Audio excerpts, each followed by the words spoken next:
93 FM.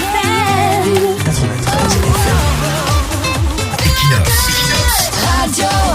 Bonjour. La résurgence catastrophique du choléra dans la région de l'extrême nord démontre une fois de plus les failles structurelles de notre système de santé publique et des renoncements coupables des dirigeants de Yaoundé. Depuis la fin du mois de juin, le vibrion colérique terrasse les populations de la fille aînée mal aimée du renouveau. Le bilan officiel franchit désormais le seuil critique de 1000 personnes affectées et comptabilise près d'une trentaine de décès. Ce bilan affiche un taux de létalité supérieur à 2%. Un tel chiffre dépasse largement les seuils d'alerte internationaux et constitue un indicateur irréfutable d'une prise en charge médicale tardive ou profondément défaillante, complètement absente. Des confins du département de Logon-Nechari jusqu'aux périphéries urbaines de Maroua, la contagion tire sa force d'un environnement dramatique propice, alimenté par l'absence criante d'accès à l'eau potable et à la décomposition des réseaux d'assainissement élémentaire.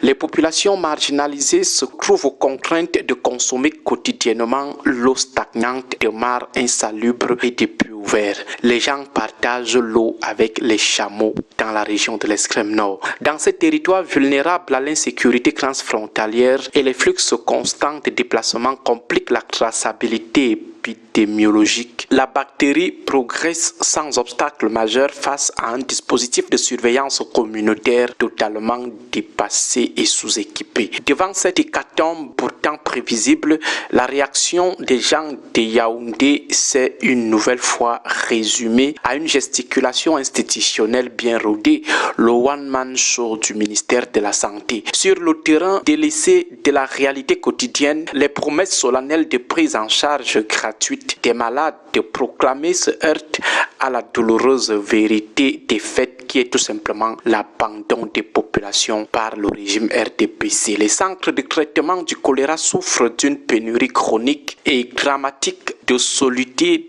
de réhydratation veineuse, de sels essentiels et de produits de potabilisation. Pas de mobilisation financière, humaine et logistique d'urgence. Ce manque d'intrants fondamentaux rejette intégralement le fardeau financier des soins sur des familles déjà accablées par une pauvreté extrême. La déshydratation aiguë causée par le germe ne laisse que quelques heures aux soignants pour sauver une vie humaine en danger. L'acheminement des vaccins oraux réactifs patine dans les dédales bureaucratiques des gens de Yaoundé. Le régime a une fois de plus abandonné les ONG sur le champ de la riposte. Sans ces ONG, on serait déjà en train de compter des centaines de morts. Une vraie démission régalienne. On n'a même pas l'impression que cette situation de choléra dans l'extrême nord les émeut. Ils sont davantage préoccupés par des luttes de succession. À Yaoundé, le décompte macabre des victimes du septentrion ne suscite aucune indignation politique à la hauteur de la tragédie en cours. Tant que le mal demeure circonscrit aux marges septentrionales sans menacer directement les grands centres décisionnels ou économiques de la zone méridionale,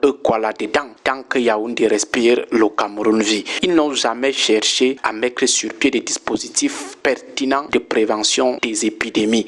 Les problèmes d'accès à l'eau potable ne sont pas toujours résolus après 44 ans de pouvoir pontifical.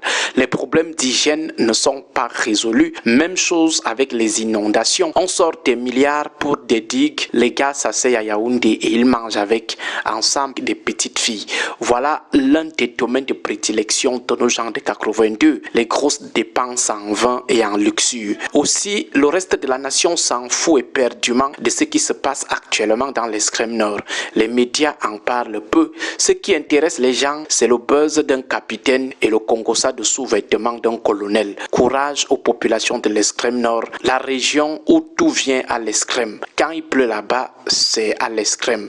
Quand il fait chaud au soleil, là-bas, c'est toujours à l'extrême. Lorsque la famine ou la soif arrive là-bas, c'est toujours à l'extrême. La sécheresse et les inondations, à l'extrême. Le terrorisme, les coupeurs de route, les enlèvements, c'est toujours à l'extrême. Le prochain président devra changer le nom de cette région. Bonne journée à tous. 93 FM.